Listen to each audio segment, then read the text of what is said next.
Okay, so thank you so much for having me. The slides that I'm showing will just be running. I'm not really speaking about the individual slides, but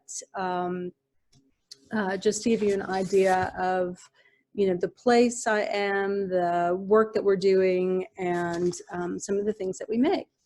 So my friend Makale, who brought me to this today, taught me this morning about the marriage of science and poetry. Burn beautiful images into our memories is what she wrote, and remind us why we should care.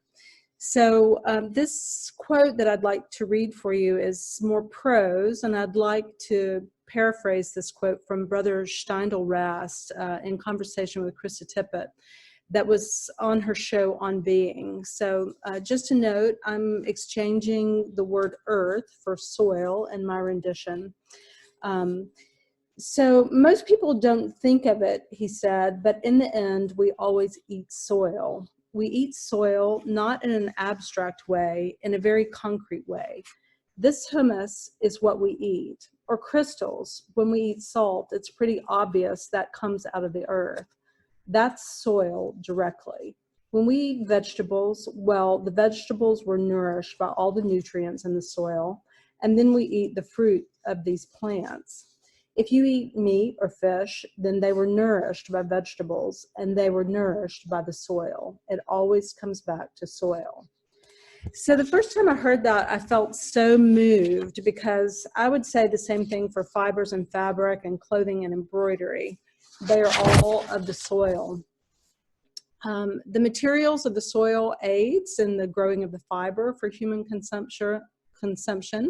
And further down the supply chain, minerals and materials are extracted in order to color and decorate these same fibers and make threads and this sort of thing. So this act of making and using fibers and textiles has been happening since the beginning of humanity, and it's no different today. So it isn't a real stretch for me to say that my work of embroidery and sewing and making clothes is of the soil.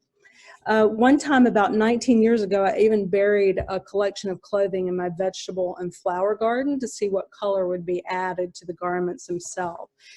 So, it's really clear that I'm not a scientist, and what I know of soil is the way it smells, the beauty of its color, and the deliciousness of its bounty, and the terroir of its taste.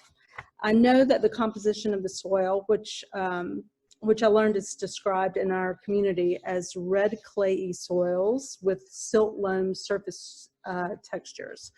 So I learned, as a child, that this particular soil was good for cotton, and that this same soil fueled the textile work done in my community and region for over a century, including, my work that I do today. So I'm from a little town in northwest Alabama. It's as north and as west as you can go and still be in the state of Alabama. In the US, we have a horrific history that was built around cotton and the ability of this soil to produce cotton. By the turn of the century, so from the late 1800s to the 1900s, the combination of soil and the river in this community, the Tennessee River just dips down into our area. The combination of the soil and the river combined to make this place, where textiles could be manufactured and shipped throughout the nation and abroad. And by the 1970s, this was known as the t-shirt capital of the world. And that's really because it was a vertical system. So again, the soil, the farming, we were able to gin the cotton, knit, and cut and sew the cotton in this community. So it was this combination of soil, farming, machinery, and labor that made this able to become this place of cotton and manufacturing cotton. So this is the place of my childhood. I grew up here. By the end of the 80s, I left this area and went to design school, where I got kind of a broad and theoretical training in the Bauhaus system of design. I worked in design and manufacturing and mass textiles, and both of these things really shaped, you know, my vision of work. So in the year 2000, I returned home for a project where I was cutting apart recycled cotton t-shirts and sewing them back together again by hand. I tried to have these t-shirts manufactured in New York City and couldn't find anyone to manufacture them. And I realized that there were women in our community who still did this kind of handwork of quilting. And so I returned to the community with this idea of producing these recycled, upcycled t-shirts. And together with a large group of men and women in the community, we made this project. The pieces sold, and we began to ship them all over the world. So 20 years later, I'm still here. What began as a project with recycled t-shirts moved pretty quickly into a project working with farmers in Texas, the Texas Organic Cotton Growers Association, converters, trying to understand how to do the right thing from, you know, all the way from the seed all the way up to the shelf. You know, cotton is a very high demand fiber, and since 2006, we have an unbroken supply chain, growing the cotton in Texas, ginning, spinning, knitting, dyeing, cutting, and sewing. You know, in 2006, exclusively by hand, and today using both hand and machine techniques. We use lean method manufacturing in our organization, so this cotton fabric is really difficult to come by, and so contrary to what's normally done in the fashion industry, we cut things once they're ordered. So we're able to have a very strategic use of this organic cotton that's so precious and hard to produce. In fact, you know, you could think about this cotton and the scraps as being able to be composted at the end of the life cycle, or any kind of off materials that aren't able to be used in the process. So one of the things to note is that, you know, even today there's a dearth of organic cottonseed on the planet. There's not enough currently for the demand.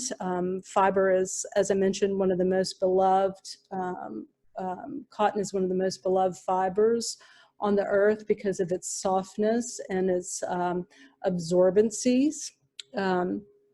So today we work from an old textile plant that's in the middle of our old industrial area in our small town. It's surrounded by fields, and which probably at one time were cotton fields. You know, from the 70s on, where there were people that work with us today who worked in those buildings when this was the t-shirt capital of the world. And a few years later, I realized that probably a lot of the t-shirts, the recycled t-shirts that we cut up and sewed back together again by hand, had actually been grown in those fields, processed in this community, had gone out into the world, and then we purchased them up and brought them back home to give them a new life.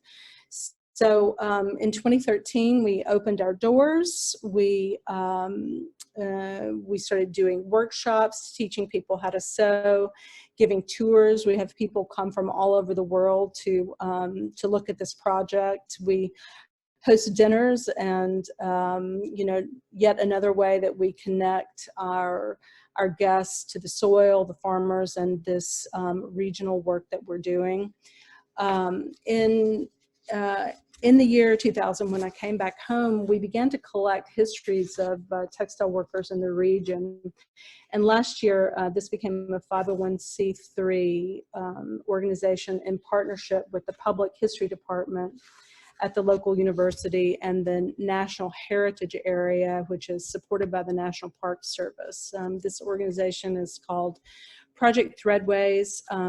You know, it is our goal to explore the history of cotton all the way, you know, from the soil to the seed, the farmers, everyone involved in the entire process of growing, and this, you know, ugly and also beautiful history, you know, that started with the soil and reaches out through our entire region and supply chains. So, you know, our goal of this work is to do our best to write a new future for our land, for cotton, for the farmers, for the manufacturing in this community. So I'm really proud to have been asked to take part in this today, and thank you so much for having me, and I hope there's some questions that would come along with this. So.